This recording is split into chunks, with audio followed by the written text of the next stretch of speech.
ലോകത്ത് ഏറ്റവും കൂടുതൽ സ്വത്തുള്ള അമേരിക്കക്കാരൻ എലോൺ മസ്ക് ഇന്ത്യക്ക് എന്താണ് പ്രശ്നം? എലോൺ മസ്ക് ഇന്ത്യയുടെ സുരക്ഷയുമായി ബന്ധപ്പെട്ട് ഏറ്റവും ചർച്ച ചെയ്യപ്പെടുന്ന ഒരു പേരായി മാറുന്നു.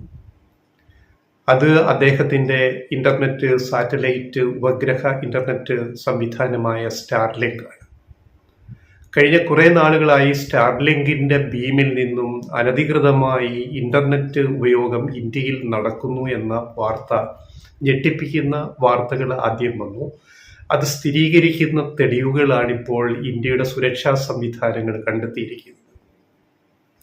1.5-2 വർഷത്തോളമായി പ്രശ്നബാധിതമായ മണിപ്പൂരിലെ വംശീയ കലാപം നമുക്കറിയാം. അതിനകത്ത് കേന്ദ്ര സർക്കാർ എടുത്തിട്ടുള്ള വളരെ നിഷേധാത്മകമായ നിലപാട്. ഇത്രയും കാലമായിട്ട് നമ്മുടെ പ്രധാനമന്ത്രി നരേന്ദ്രമോദി മണിപ്പൂരിൽ പോയിട്ടില്ല, ഈ കലാപബാധിത മേഖലകളിൽ പോയിട്ടില്ല. അവിടെ മെയ്തികളും കുക്കികളും എന്ന് പറയുന്ന 2 വിഭാഗങ്ങൾ തമ്മിലുള്ള വംശീയ ഹത്യ ഇങ്ങനെ തുടർന്നുകൊണ്ടേയിരിക്കുന്നു. അത് കാരണം അവിടെ വംശീയ കലാപത്തെ ഒതുക്കാനെന്ന പേരിൽ ഇന്റർനെറ്റ് നിരോധനം പലപ്പോഴും ഏർപ്പെടുത്തുന്നു മണിപ്പൂരിൽ നമ്മുടെ സർക്കാർ, കേന്ദ്ര സർക്കാർ. അതിൻ്റെ ഫലമായി ഇന്റർനെറ്റ് ലഭ്യമല്ലാത്ത അവസ്ഥയിൽ പകരം ഇന്റർനെറ്റ് ഏത് വഴിക്ക് കിട്ടും എന്നുള്ളിടത്താണ് നമ്മുടെ ഇലോൺ മസ്കും സ്റ്റാർലിങ്കും കടന്നു വരുന്നത്.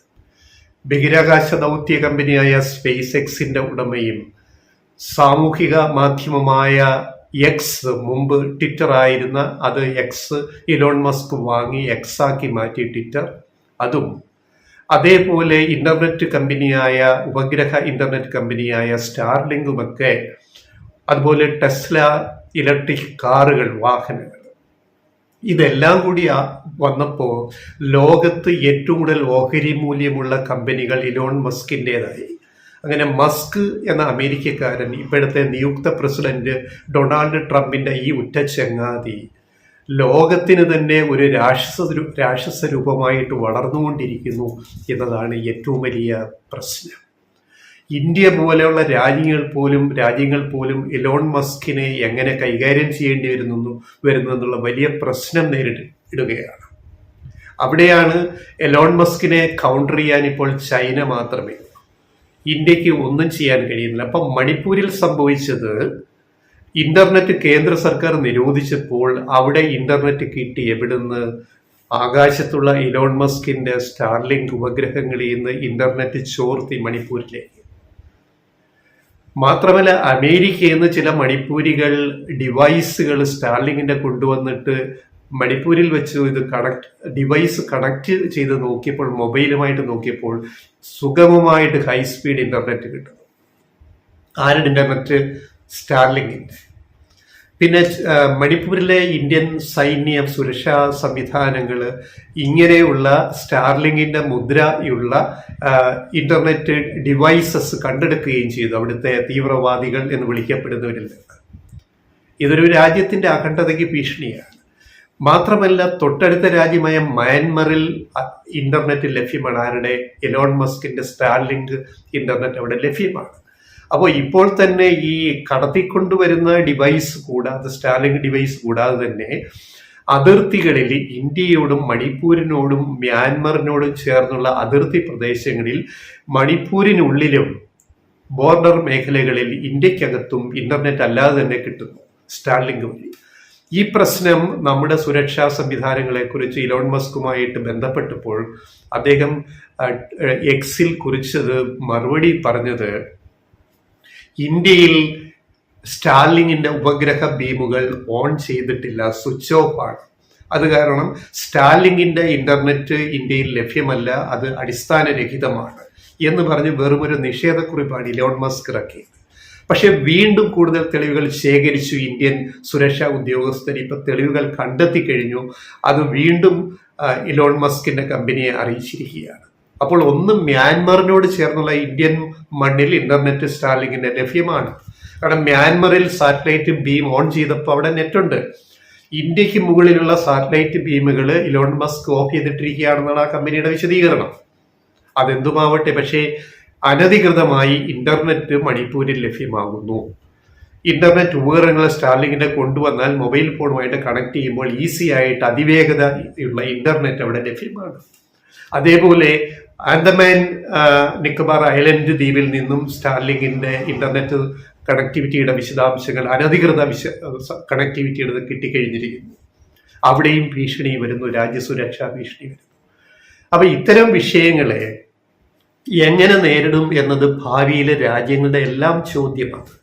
ഇപ്പൊ യുക്രൈൻ റഷ്യ തമ്മിലുള്ള യുദ്ധത്തിൽ യുക്രൈനിൽ ഡ്രോൺ യുദ്ധം റഷ്യക്കെതിരെ നയിക്കാൻ വലിയ തോതിൽ റഷ്യക്ക് നാശനഷ്ടം ഉണ്ടാക്കിക്കൊണ്ട് ഡ്രോൺ യുദ്ധം നയിക്കാൻ യുക്രൈനെ പ്രേരിപ്പിച്ചത്, അതിനുള്ള കഴിവ് സംവിധാനങ്ങൾ ഒരുക്കി കൊടുത്തത് എലോൺ മസ്കിന്റെ സ്റ്റാർലിങ്ക് ഉപഗ്രഹ സംവിധാനമാണ്. അപ്പൊ ഇലോൺ മസ്ക് അദ്ദേഹത്തിന്റെ കമ്പനി, പ്രത്യേകിച്ച് ഉപഗ്രഹ കമ്പനി, പല രാജ്യങ്ങൾക്കും ഭീഷണിയാണ്, ഇന്ത്യക്കും ഭീഷണിയാണ് എന്നത് കണ്ടുകൊണ്ട് തന്നെ ഈ ഇന്ത്യൻ വിപണി കീഴടക്കാൻ ഇലോൺ മസ്ക് തയ്യാറെടുത്ത് വരികയാണ്.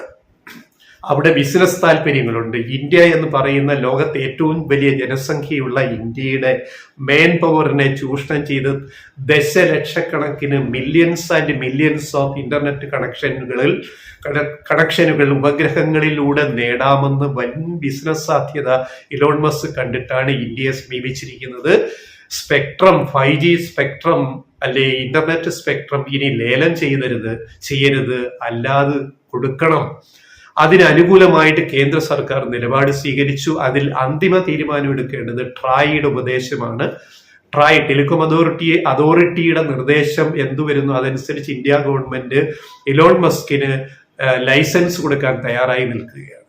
അപ്പോഴാണ് മണിപ്പൂരിലും അന്തമാനിലുമൊക്കെ സ്റ്റാർലിങ്കിന്റെ അനധികൃത ഇന്റർനെറ്റ് കടന്നു വന്ന സംഭവം ഉണ്ടായിരിക്കുന്നത്.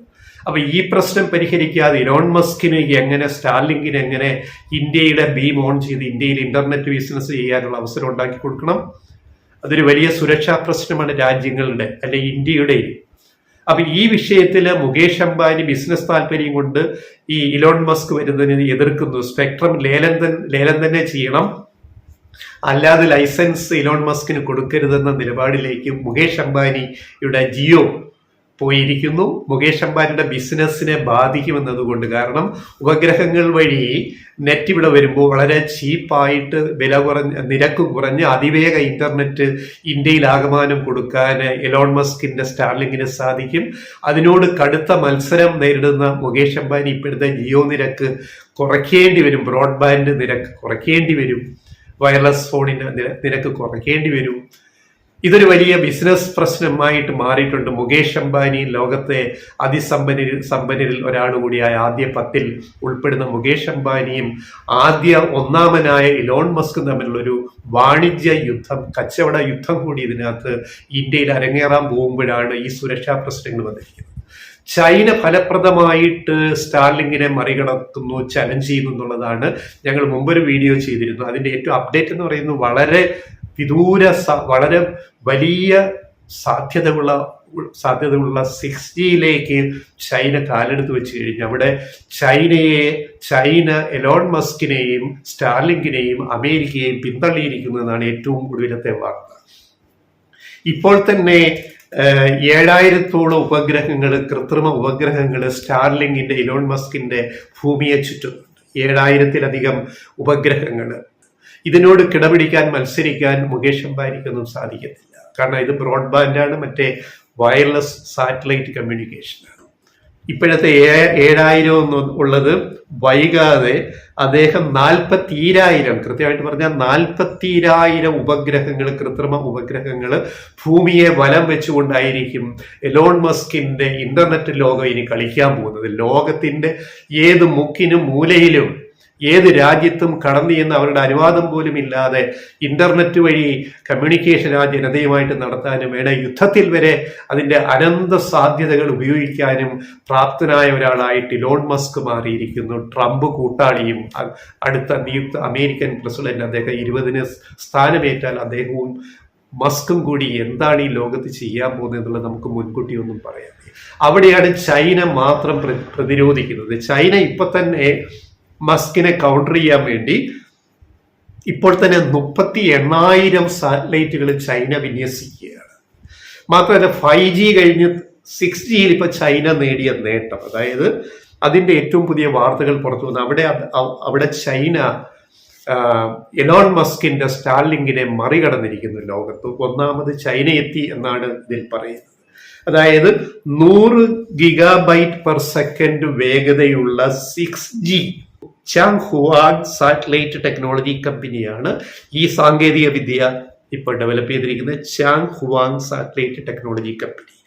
അതിന്റെ സ്പീഡിന്റെ ഒരു തലം നമ്മൾ ആലോചിക്കാൻ ഒരു കമ്പാരിസൺ, താരതമ്യം പറഞ്ഞു കഴിഞ്ഞാൽ, അതായത് ഒരു സെക്കൻഡിൽ ഇപ്പൊ 100 ഗിഗാബൈറ്റ് പെർ സെക്കൻഡ് സ്പീഡ് എന്ന് പറയുമ്പോൾ ഒരു സെക്കൻഡിൽ ഡൗൺലോഡിംഗ് സ്പീഡ് 10 മുഴുവൻ സിനിമകളുടെ ഫയൽ.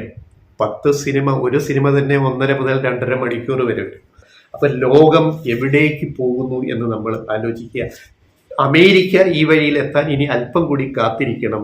മറ്റേതൊക്കെ രാജ്യങ്ങൾ അവിടെ എത്തും? ഇന്ത്യ ഇതിനകത്ത് എന്ത് ചെയ്യുന്നു എന്നതൊക്കെ വലിയ ചോദ്യമാണ്. ഇപ്പോൾ 20 കിലോ തൂക്കമുള്ള യൂണിറ്റ്, അതാണ് ഈ പറഞ്ഞ മൊബിലിറ്റി അതിന് കൊണ്ടുവന്ന് 20 കിലോഗ്രാം മാത്രം, 20 കിലോ തൂക്കമുള്ള ഈ പറയുന്ന 6G ഡിവൈസ് യൂണിറ്റ് ഒരു വണ്ടിയിൽ കയറ്റി, ലോറിയിൽ കയറ്റി, അല്ലെങ്കിൽ ഒരു വാഹനത്തിൽ കയറ്റി എവിടെ കൊണ്ടുപോയിട്ടും 6G ഫ്രം സാറ്റലൈറ്റ് ട്രാൻസ്മിഷൻ വഴി കൊടുക്കാൻ ചൈന ആ ലെവലിലേക്ക് എത്തിയിരിക്കുന്നു. ഇന്ത്യ ഇപ്പോഴും എവിടെ കിടക്കുന്നു എന്ന് നമ്മൾ സ്വയം ആലോചിക്കുക. എന്തായാലും ഇപ്പറയുന്ന യുദ്ധത്തിൽ, വരാൻ പോകുന്ന യുദ്ധം, സാങ്കേതിക വിദ്യയുടെ ഈ യുദ്ധം, അതുപോലെ ഡ്രോൺ യുദ്ധം, സാറ്റലൈറ്റ് ബേസ് ചെയ്ത് അടിസ്ഥാനപ്പെടുത്തിയുള്ള യുദ്ധങ്ങൾ, വരാനിരിക്കുന്ന എന്തിലും നമ്മൾ ഏറ്റവും സൂക്ഷിക്കേണ്ടുന്ന വ്യക്തിയാണ് ഇലോൺ മസ്കും അദ്ദേഹത്തിന്റെ കമ്പനിയും അദ്ദേഹത്തിന്റെ കൂട്ടുകമ്പനിയായ അമേരിക്കയുടെ പുതിയ പ്രസിഡന്റ് ഡൊണാൾഡ് ട്രംപും, നിയുക്ത പ്രസിഡന്റ്. ലോകം ഇനി എന്താണ് ലോകത്ത് സംഭവിക്കുന്നത് എന്ന് നമ്മൾ ആകാംക്ഷയോടെ, ഉത്കണ്ഠയോടെ കാത്തിരുന്ന് കാണേണ്ടുന്ന കാര്യമാണ്. ഇവിടെ വളരെ വ്യക്തമായിട്ട് അമേരിക്കയെയും ട്രംപിനെയും എലോൺ മസ്കിനെയും വെല്ലുവിളിക്കാനുള്ള ശക്തി ഇപ്പോൾ ഇനി ചൈനയ്ക്ക് മാത്രമേ ഉള്ളൂ. നിലവിൽ ചൈനയാണ് അതിന് തയ്യാറെടുത്തുകൊണ്ടിരിക്കുന്നത് എന്നത് മാത്രമാണ്. അതിനുള്ള മറുപക്ഷം എന്ന് പറയുന്നത്, വേറൊരു പക്ഷം ലോകത്തെങ്ങും നമുക്ക് ഇലോൺ മസ്കിനെ ചുവന്ന പരവാനി വിരിച്ച് സ്വീകരിക്കാൻ റെഡിയായിട്ട് നമ്മൾ നിൽക്കുകയാണ് ഇന്ത്യയിലേക്ക്. ഈ കച്ചവടം കൂടി ഉറപ്പിച്ചു കഴിയുമ്പോൾ എന്താണ് ലോകത്ത് സംഭവിക്കുക എന്ന് നമുക്ക് കാത്തിരുന്ന് കാണേണ്ടി.